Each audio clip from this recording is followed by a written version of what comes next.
On August 29th, 2005, Hurricane Katrina unleashed its shocking destruction on the Gulf Coast region. Areas hit were Mississippi, Alabama, and Florida. But the most severe property damage and loss of life occurred in New Orleans, putting 80% of the Crescent City underwater. Due to extremely slow recovery efforts, at least 1,836 people lost their lives in Hurricane Katrina. In many areas, flood waters rose as high as 25 feet. This tragedy was caused by a failed levee system. Fast forward 2 years later to 2008. Life in New Orleans is far from normal. Schools, hospitals, libraries, even bus service all remain limited. After destroying 200,000 Gulf Coast homes and displacing about 1 million people, the demand for housing assistance remains high. Economist Lauren Scott said there are a multitude of factors that aid to the slow recovery. Katrina wrecked 182,000 homes in New Orleans alone, but only 41,000 housing recovery checks have been issued to homeowners by the federally funded Road Home program. My name is Tyra Sims. I'm from New Orleans. I'm here at 8220 Lamont Road, New Orleans, Louisiana, 70126. 2006 was Hurricane Katrina. Most houses went through floods. And my house, you can see, did go under flood. And my house is unlivable at this time. Right now, I'm talking to you, and it's 2008. I hired a contractor to really do my whole house. He started with the roof. And you may be able to see later that my roof has been, replaced, and they still have a little minor trimming to do to the roof. I also had to have the inside of my house renovated. And a story about that is that I actually paid the contractor to go ahead and start doing the renovations to my house. And unfortunately, you can see that he really haven't completed his job. I have, called him several times. I have not received any phone calls from him yet. He haven't answered any of my calls. And I'm not able to come back home right now. So right now I'm going to have to go through some legal processing of trying to retrieve my funds back from him. And yes, I did give him a deposit of $25,000, which I am trying to retrieve from him now. After restoring about 66% of the population, many displaced residents have not returned to New Orleans. The visible devastation is an indication that there is still a lot of work that needs to be done to bring New Orleans back to life. Let me ask you this, what do you feel needs to be done for a permanent recovery after Hurricane Katrina? Need more jobs, man. A lot of people are still homeless, trying to find a place to live here in the city. And rent is extremely high. For a 2-bedroom, it's $1,180.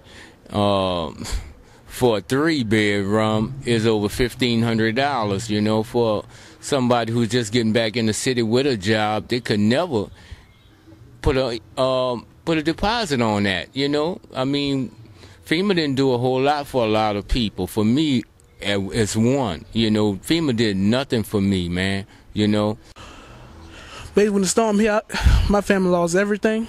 So, and my grandfather stayed during the storm for 5 days. We have a 2-story house. We stayed across the canal. And on the second floor, they had about 3 feet of water. So he had a boat. So he went save people across the street that was stuck in the attic, cut people out their roofs. He had about 10 people in the house for like 3 days, and he stayed 2 extra days till the water receded to about 5 feet, so he can get out. And Road Home, he really haven't received anything. He got his statement that he was be able to get his money for about like 4 months ago. They haven't done it yet. FEMA didn't do anything for him. Hardly. So, and now it's just real stressful. I mean, I had to graduate in Mississippi. Katrina changed me because in the whole disaster part of all of it, you know, I lost family members. I've lost my mom. It's actually going on 3 years she's been gone. And I mean, I was working before Katrina. We got this place. We were split up all up. My family was pretty much split up all across the United States. I mean, it was hard for us to keep in touch with each other. I got back from where I was, and it was hard for me to find a job, to come back and find a job. You know, everybody had certain requirements, and when you try to get a job down here in New Orleans, it's basically the people give jobs to people that they know. If they don't know you, you know, it's hard for you to get a job down here. And now, I wouldn't actually say things well, it's true, things are worse than what they were before.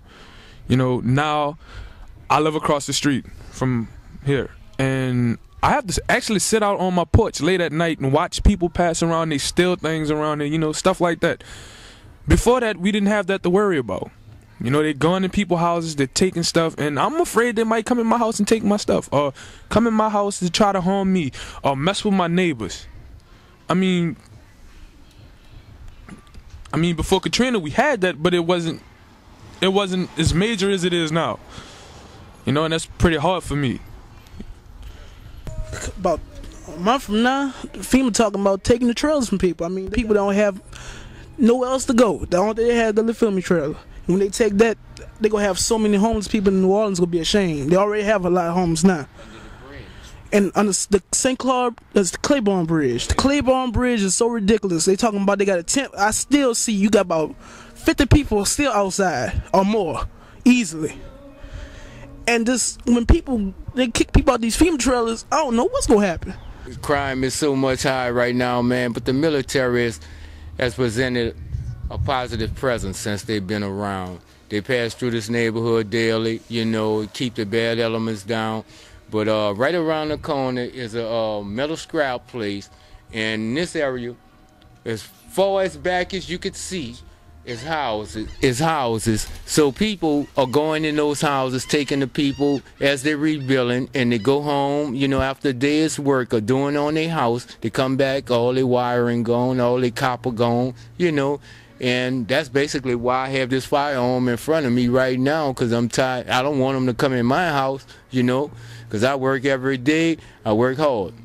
And I'm trying to get my life back to normal as I can without FEMA's help, you know, or any government assistance help, you know.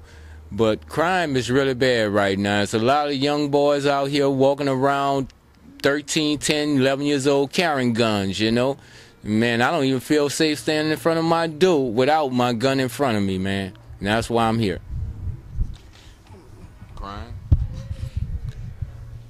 The storm is estimated to have been responsible for $81.2 billion in damages, making it the costliest natural disaster in U.S. history.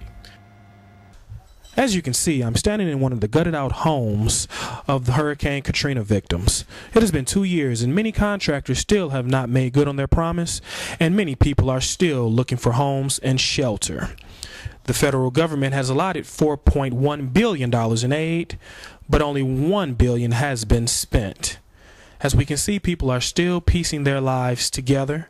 Crime is at an all-time high, and people are still losing their homes and can't afford to come back to the areas that they once lived. In New Orleans, Reflections News, Rafael Gentry.